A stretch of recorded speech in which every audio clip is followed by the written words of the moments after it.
오늘 우리가 함께 나눌 말씀은 고린도 후서 3장 12절에서 18절까지 말씀입니다.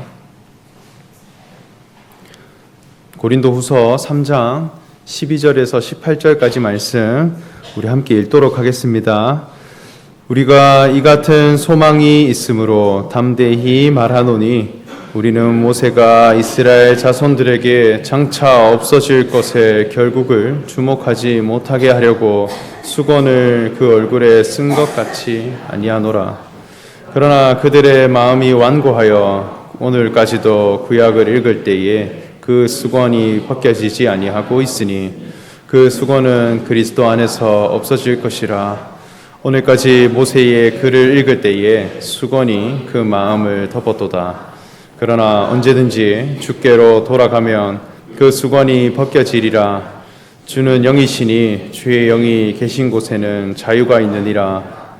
우리가 다 수건을 벗은 얼굴로 거울을 보는 것 같이 주의 영광을 보매 그의 같은 형상으로 변화하여 영광에서 영광에 이르니 곧 주의 영으로 말미암음이니라. 아멘. 네, 사도 바울은 고린도에 있는 성도들을 향해 편지를 썼습니다. 그 편지 내용 안에 오늘 읽은 말씀이 있는데요.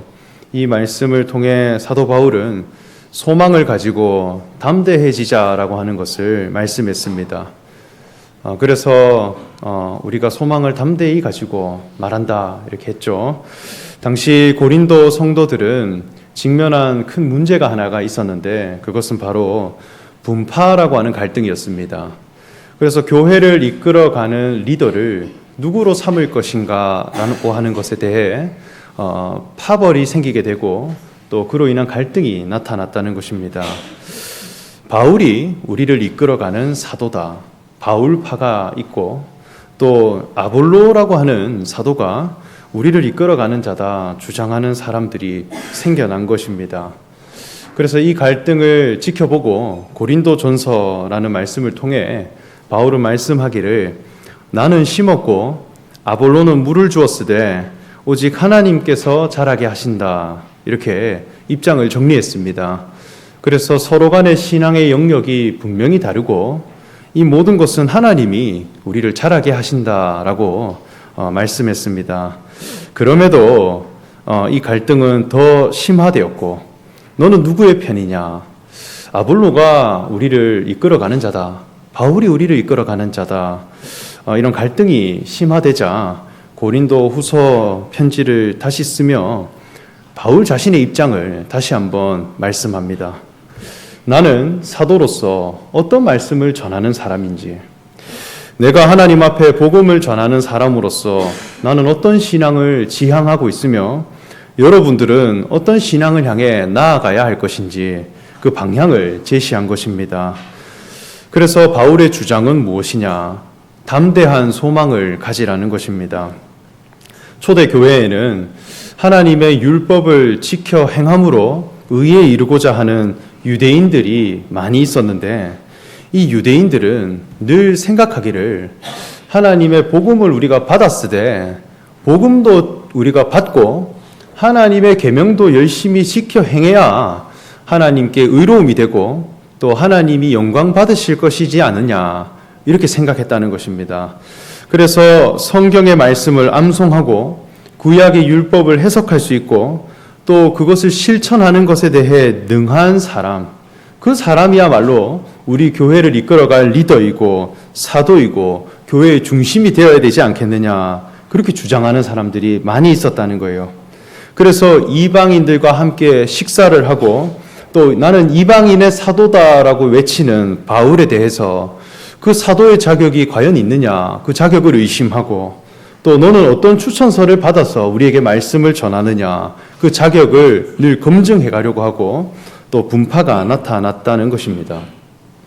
그런데 하나님이 주신 율법, 하나님이 이스라엘 백성들에게 지키라고 내려주신 그 율법의 말씀보다 더 온전하고 더 밝은 하나님의 말씀이 있다.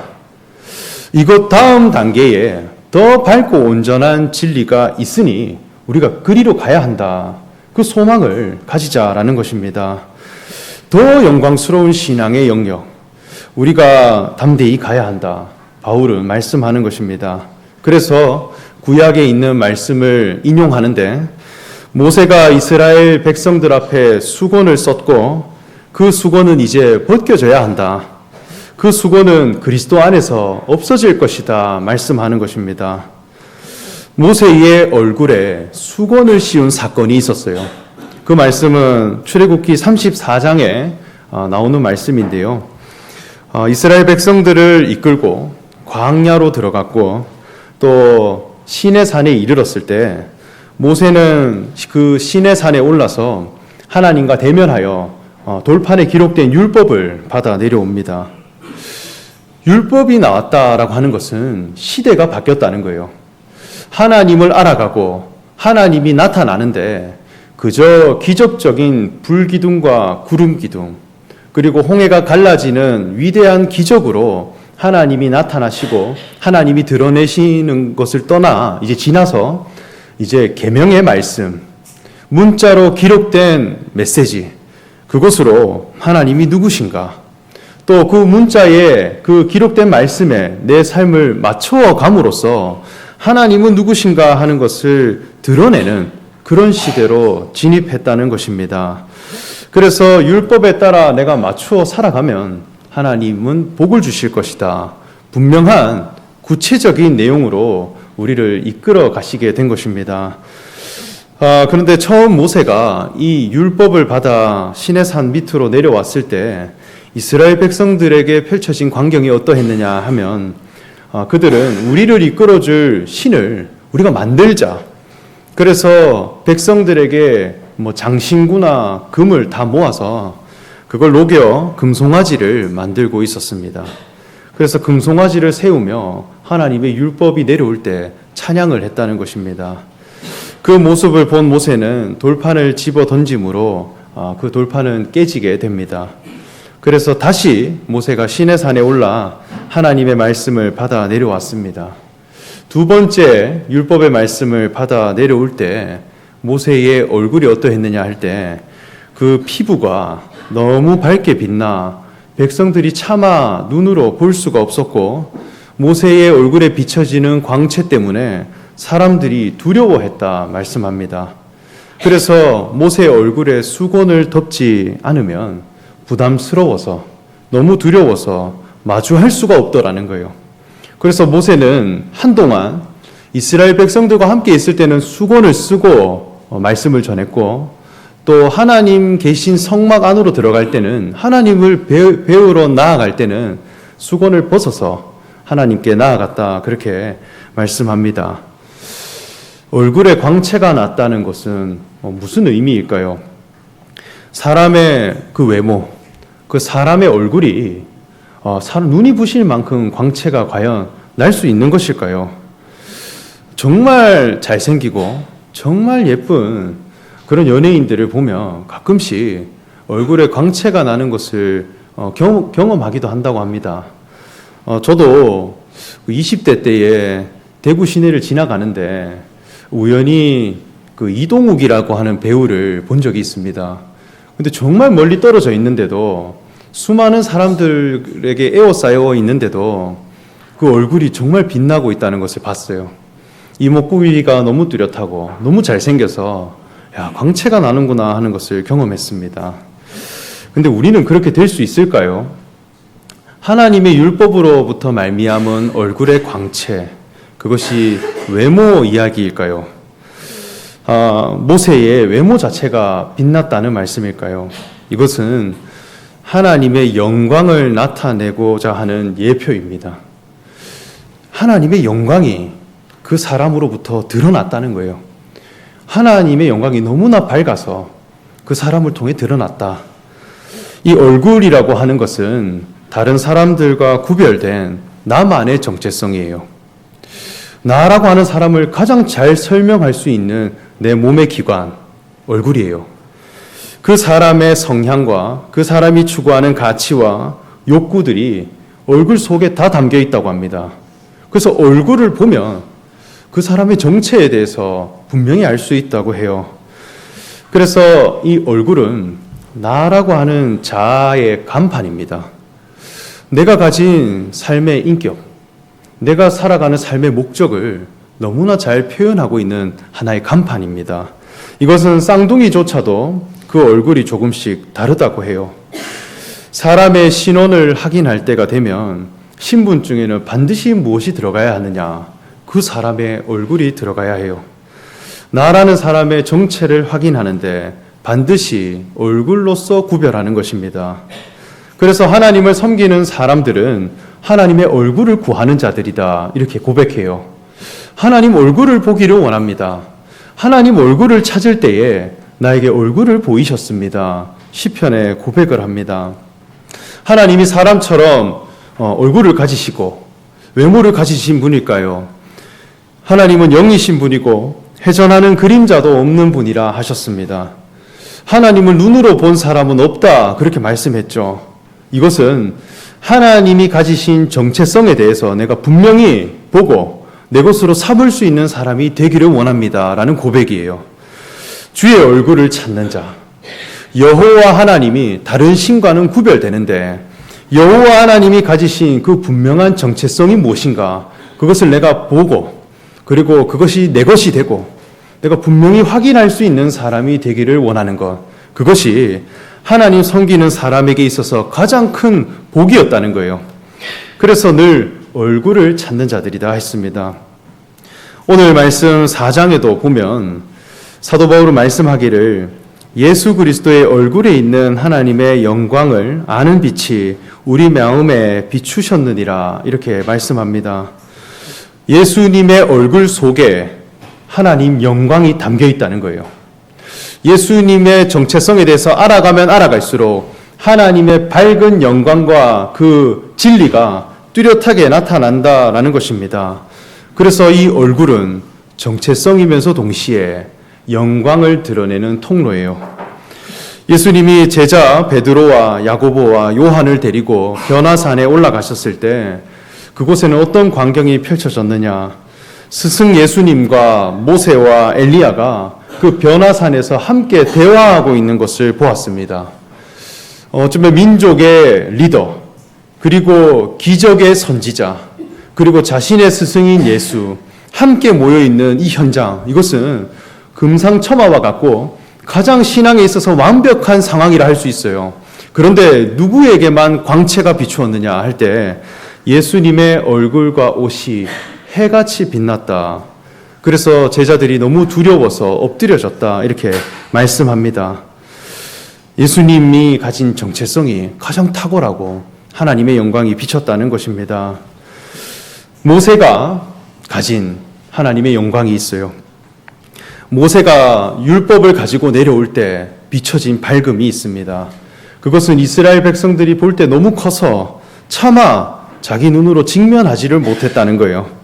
그 빛을 감당할 수가 없고 그 빛이 너무나 부담스럽기에 수건으로 가려서 만나는 그런 관계가 형성되었다 했습니다. 우리가 사람과 사람의 관계 안에 있어서 무언가를 덧입고 만난다라고 하는 것은 서로 간에 이해를 할 수 없기 때문에 덧입혀지는 거예요. 정말 서로가 하나 되고 서로를 너무나 이해할 수 있고 서로가 한 몸처럼 여겨진다면 오히려 다 벗어도 부끄러움이 없는 그런 관계가 되겠죠. 격차가 크기 때문에 벽이 있고 그리고 가림이 생기는 거예요. 하나님이 계신 성전을 향해 나아갈 때도 늘 영역이 구별되었습니다. 그냥 통짜로 하나님 계신 곳을 향해 들어가는 개념이 아니었어요.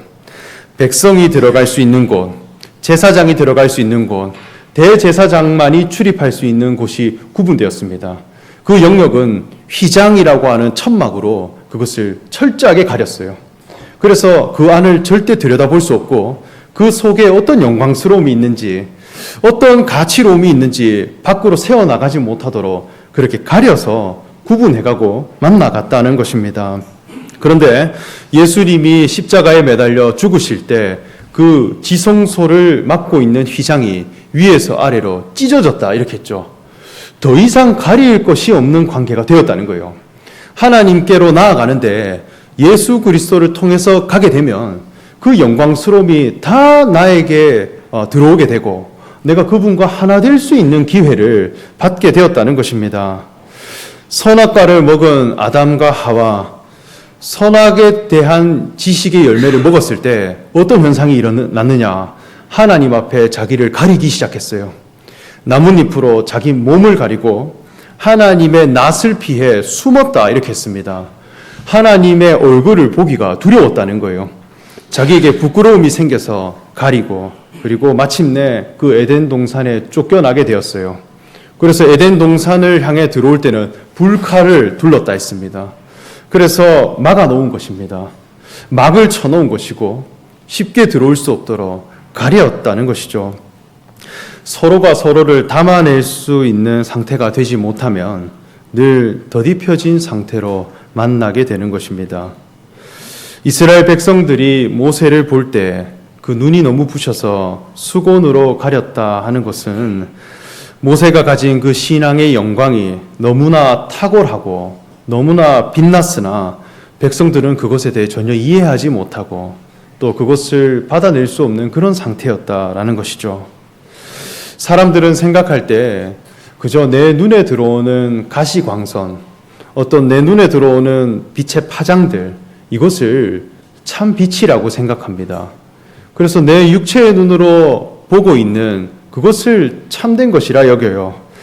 그런데 이 모든 빛들, 이 세상에 존재하는 모든 빛들과 또 그 조도의 차이, 그 밝음의 차이는 다 하나님의 영광을 표현하는 그림자라는 거예요.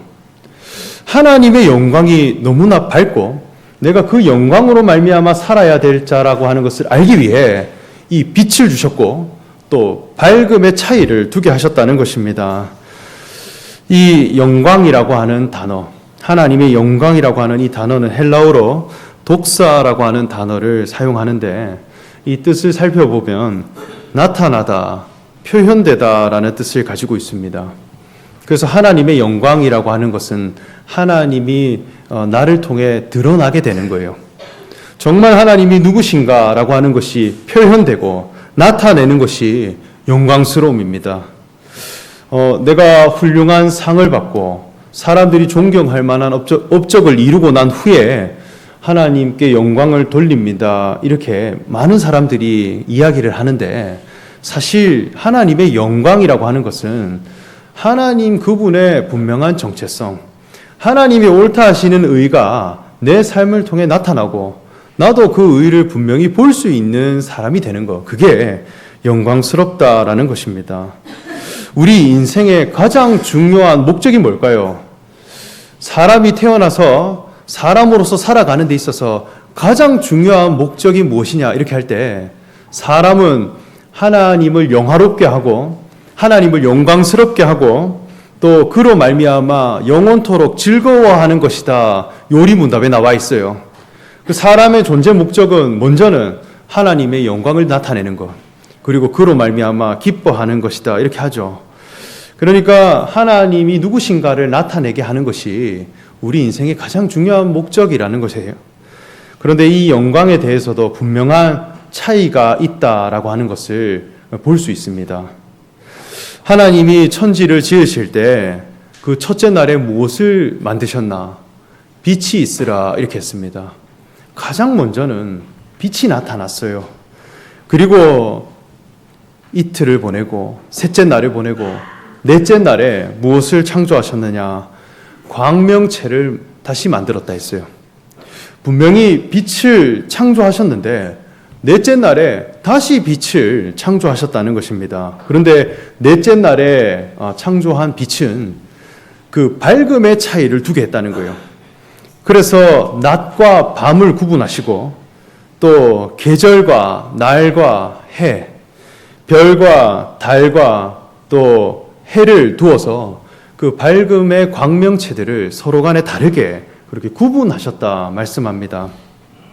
이 별의 밝음이라는 것도 하나의 빛이죠. 별이 보여주는 밝음이라고 하는 것도 사람의 눈에 보기에 하나의 빗줄기가 됩니다. 정말 어두운 캄캄한 밤을 맞이한 사람에게 있어서 이 별이라고 하는 것은 하나의 명확한 빗줄기가 되죠. 길을 잃었다거나 어둠에 사로잡힌 사람들은 빛을 통해 내가 어디에 있는지 좌표를 찾기도 하고 또 내가 어디를 향해 가야 하는지 그것이 지도가 된다고 해요. 그러니까 거기로부터 나타나는 밝음이 있는 것이죠. 그에 비해 달이라고 하는 밝음을 보면 달은 이 별보다도 더 환하며 더 구체적입니다. 군 시절 야간 근무를 나가보면 보름달이 명확하게 뜬 날이 있습니다. 보름달이 하늘에 뜨면 이것은 마치 가로등이 비친 것처럼 그리고 지나가는 사람의 얼굴을 미세하게 알 수 있을 정도로 이 밤이 환해집니다. 그런데 해라고 하는 것, 태양이라고 하는 밝음, 이것이 비춰지면 우리가 존재하는 모든 것이 밝아지고 모든 생명을 일깨워내고 모든 것의 정체를 밝혀낼 수 있는 밝음을 가지고 있습니다. 비교할 수 없는 밝음이죠. 가장 밝은 빛을 보며 우리는 살아가게 했다는 거예요. 이것은 모두 하나님의 영광에 대해 알기 위해 지으신 하나의 교보제입니다. 하나님에 대한 나타나심도 이만큼 격차가 크다는 거예요. 하나님에 대해 알아가는 것도 이만큼 밝게 빛나는 영광스러움이 있다라고 하는 것을 알게 하시기 위해 천하 만물을 지으시고 그것을 사람을 지으셔서 마침내 안식하셨다 했습니다. 그래서 이것은 우리 육체의 눈으로 보여지는 빛이 아니라 우리의 마음속 심령 가운데 보게 되는 하나님의 영광을 지금 말씀하고 있는 것입니다. 그래서 이 수건은 우리의 마음에 덮인 수건이다 이렇게 말씀하죠. 그러면 모세에게 비춰진 그 광채, 모세를 통해 드러난 그 신앙의 영광은 무엇이었느냐 할 때 두 돌판에 기록된 율법의 말씀입니다. 하나님을 알아가는데 율법을 주신 거예요. 이것만으로도 대단한 영광입니다. 하나님의 말씀을 읽을 수 있고 하나님의 계명을 내가 실천할 수 있으므로 하나님을 알아가고 그 계명을 지켜갈 때 하나님이 누구신가 나타나게 되는 것. 이것은 대단한 밝음이에요. 금송아지를 만들어서 우상을 섬기는 백성들의 모습과는 전혀 다른 영광입니다. 애굽의 사고방식을 가지고 있는 이스라엘 백성들과는 비교도 안 되는 밝음이에요. 그러나 이 광채가 영원하냐? 아니다. 바울은 말씀하는 거예요. 너무 밝아서 수건을 쓸 수밖에 없을 정도로 빛나지만 그것은 장차 없어질 영광이다. 사도 바울은 볼 때 율법은 장차 없어질 것이고 너희 마음이 완고하여 지금까지도 이 수건은 벗겨지지 못했다 하는 거예요. 그런데 이 수건은 그리스도 안에서 없어질 것이라 했습니다. 수건을 벗겨낼 수 있는 담대함은 어디로부터 오는 것일까요? 더 밝은 영광을 받기 때문입니다. 모세가 보여주는 그 영광스러움보다 더 밝고 온전한 신앙을 바울은 받다는 거예요. 이 빛의 밝기라고 하는 것은 늘 상대적입니다. 어쩌면 호롱불을 켜서 집을 밝히는 시대도 있었죠. 너무 어두워서 호롱불만 밝혀도 집안이 환하게 비춰지는 시대가 있었습니다. 그것만 봐도 글도 읽을 수 있고 또 내가 두려움을 물리칠 수도 있고 또 집안의 정리를 해갈 수도 있어요. 그런데 지금은 LED라고 하는 등이 나왔습니다. 이것은 비교할 수 없는 밝음이에요. 우리 사무엘 홀에 있는 모든 이 빛들도 다 LED 전등을 설치해서 정말 밝은 홀이 되도록 그렇게 우리가 조성을 해놨습니다. 그러니까 스위치 하나만 누르면 모든 것을 밝혀낼 수 있는 가장 밝은 빛을 드러내는 시대가 되었다는 거예요. 더 이상 호롱불에 기름을 채우지 않아도 되고 그름을 닦기 위해 부지런하지 않아도 됩니다. 그런데 아직도 호롱불이 좋다며 그 호롱불 밑에서 책을 읽고 그것을 자부하고 있다면 그것만큼 안타까운 일은 없을 것입니다. 사도 바울은 아무 원인 없이 담대하자, 소망을 가지라 말씀하는 것이 아닙니다. 그리스도 안에 있는 하나님의 말씀을 보게 되었기 때문에 주어지는 담대함이 있다는 거예요. 하나님의 율법을 행함으로 의로워지고자 하는 그 신앙은 그 밝음이 영원하지 못해요. 하나님의 계명을 실천하고 지켜갈 때는 얼마나 마음이 들뜨고 내가 영광을 보았다 여기고 또 내 신앙이 밝아지는지 모릅니다. 그런데 그 율법을 지킬 수 없는 상황이 되고 그 율법이 끊어진 시간이 되는 순간 다시 희미해지고 다시 내가 어두워지고 다시 하나님 앞에 죄에 사로잡힌 사람이 되는 것입니다. 그래서 이 율법의 말씀을 행함으로 지켜보자 하는 신앙 안에 머물러 있으면 이것은 장차 사라질 영광밖에는 안 된다는 것이죠. 그러나 하나님의 율법을 행하는 것보다 더 밝고 어쩌면 영원한 신앙의 영역이 있어요. 그것은 바로 생명이 되는 것입니다. 하나님 아버지와 같은 생명이 되는 것, 이것은 영원한 영광이에요. 바울이 담대해지라고 하는 것이 바로 이것 때문입니다. 생명이 되게 하는 말씀을 봤다는 거예요. 그렇기 때문에 이것은 비교할 수 없는 영광이고 이 수고는 이제 벗겨져도 된다. 자녀가 된다라고 하는 것은 어쩌면 24시간, 어쩌면 모든 순간순간마다 아버지를 표현하는 존재가 되는 거예요. 심지어 자고 있는 동안에도 아버지가 누구인가를 표현합니다. 그게 자녀예요. 시간과 장소의 매인자가 아니에요. 존재 자체가 아버지와 동일한 본성을 가졌기 때문에 아버지의 가치 기준, 아버지의 성품, 아버지의 옳음, 그리고 아버지의 정체성을 드러내고 표현하는 사람이 되는 것입니다. 이것이 비교할 수 없는 영광이에요. 하나님이 나타내시는데 무엇을 통해 가장 구체적으로 나타내시는가? 자녀만한 게 없다라는 거예요. 그래서 바울이 가진 말씀은 무엇이냐?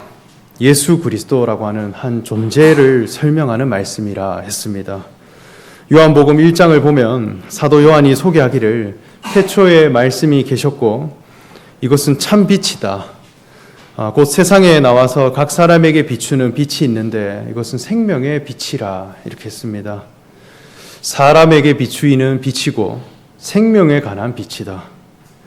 나라고 하는 생명이 바뀌게 되고 내가 가진 하나님 앞에 이 생명성이 하나님을 온전히 드러내고 표현해갈 수 있는 그런 존재로 변화시켜주는 그런 빛과 진리와 말씀을 보게 되었다라는 것입니다. 예수님이 이 땅에 오신 것, 하나님의 아들로 이 땅에 오셨어요. 하나님의 아들은 하나님이 가진 그 마음과 하나님의 성품을 본성상 흘려보낼 줄 아는 그런 자입니다. 예수님의 제자들은 그러한 예수 그리스도를 보고 그분이 하나님의 아들이구나, 하나님과 동일한 생명을 가지신 분인가 하는 것을 발견하고 그것을 믿음으로 본인들도 거듭난 신앙을 경험하게 되었습니다. 그분의 영광을 보았더니 그분이 가지신 모든 영광스러움과 신앙의 의로움이 다 나의 것이 되더라. 성령님이 찾아오심으로 말미암아 예수님이 가진 생명과 동일한 생명으로 변화되었다. 그렇게 말씀하죠. 그리고 그러한 사도들을 통해 초대교회가 이루어져 신앙 공동체 그리고 교회가 세워지게 되었어요. 이것은 율법의 행함보다 비교할 수 없는 하나님의 영광입니다.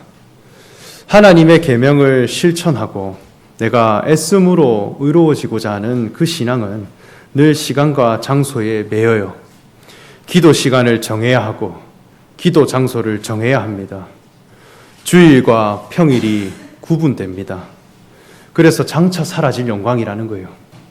그러나 하나님의 자녀가 된다라고 하는 이 신앙은 쉬지 말고 기도하는 자가 되는 것입니다. 안식일의 주인이 되는 거예요. 매일매일이 주일로 사는 사람이 되는 거예요. 왜냐하면 주님이 가지신 신앙과 내 신앙이 일치되었기 때문입니다. 하나님의 말씀을 주야로 묵상하는 자가 됩니다. 그 생명의 본성 자체가 늘 하나님의 말씀을 추구하며 사는 사람이 되기 때문입니다. 양으로 태어나게 되면 양의 울음소리와 양이 해가는 되새김질과 풀을 뜯어먹는 것이 너무나 쉬워집니다. 그런데 이것을 늑대가 해보려고 하면 엄청난 훈련과 그리고 신념과 통제가 필요해요. 그런데 양으로 태어나면 이것을 영원히 할 수 있어요. 심지어 밤에 자는 중에도 이것을 해갈 수 있습니다. 하나님의 자녀가 된다라고 하는 것은 그만큼 차이가 있는 세계예요. 생명을 가졌기 때문에 하나님의 율법을 행하는 것보다 더 온전하고 더 분명하게 하나님을 드러낼 수 있는 존재가 된다는 것입니다. 그렇다면 하나님의 율법, 이것이 아무것도 필요 없는 그런 것인가? 이것을 그저 무시해도 되는 것인가? 그것은 아닙니다. 율법은 하나님께로 이끄는 초등교사라 이렇게 했습니다. 하나님의 율법은 하나님의 영광에 대해 더 소망하게 하고 더 밝은 하나님의 나타내심이 무엇인가 하는 것을 찾게 하는 훌륭한 선생입니다. 그러나 영원한 것은 생명이에요. 그러므로 우리는 모세의 얼굴에 덮인 수건을 벗어버리고 거울을 보는 것 같이 주의 영광을 보매 그와 같은 형상으로 변화하여 영광에서 영광에 이르니 곧 주의 영으로 말미암음이리다. 그렇게 말씀했습니다.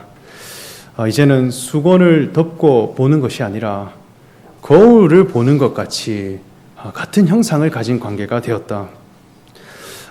그래서 영광에서 영광에 이르는 그곳을 향해 소망을 가지고 담대히 우리가 나아가자 말씀하는 것입니다.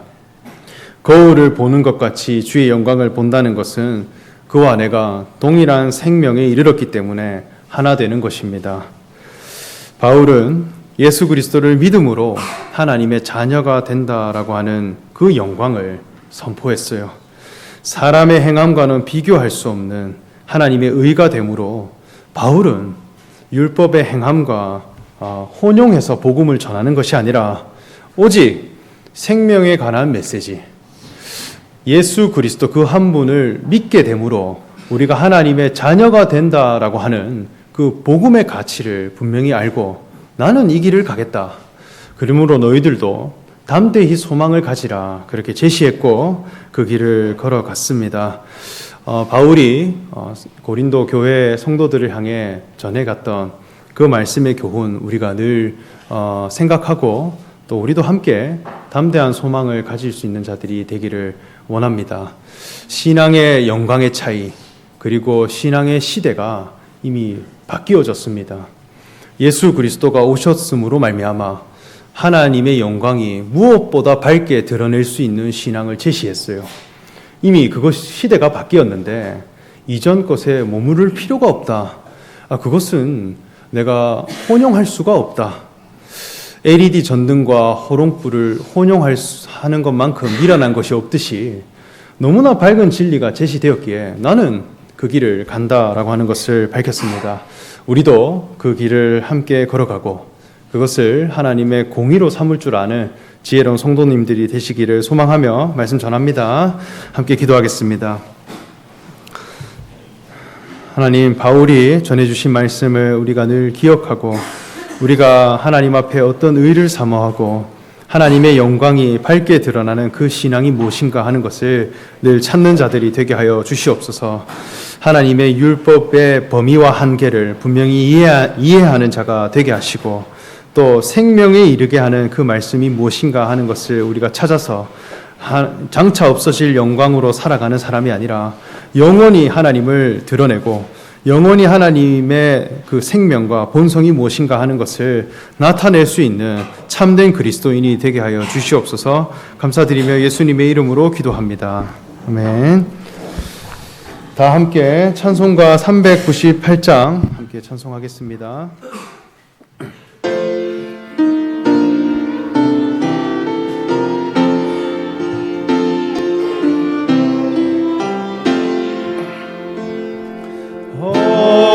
어둠의 권세에서 인생을 건지신 주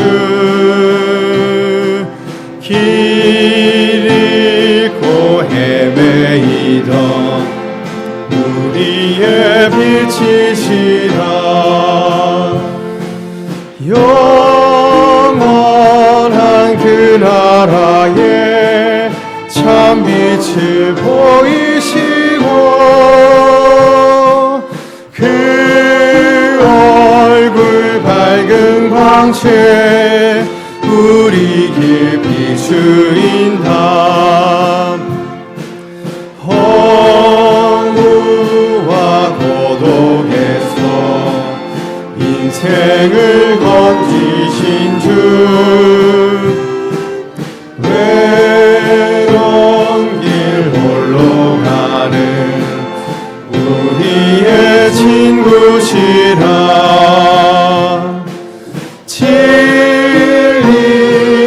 험한 몸에 싸우며 넘어가는 성도의 발걸음에 구세님 주시도다. 온 세상 모든 만물 지으신 영광의 주, 생명 주시려고 세상에 오셨도다. 우리의 죄와 허물 대속해 주셨으니 영원히 찬양드린 우리의 주시로다.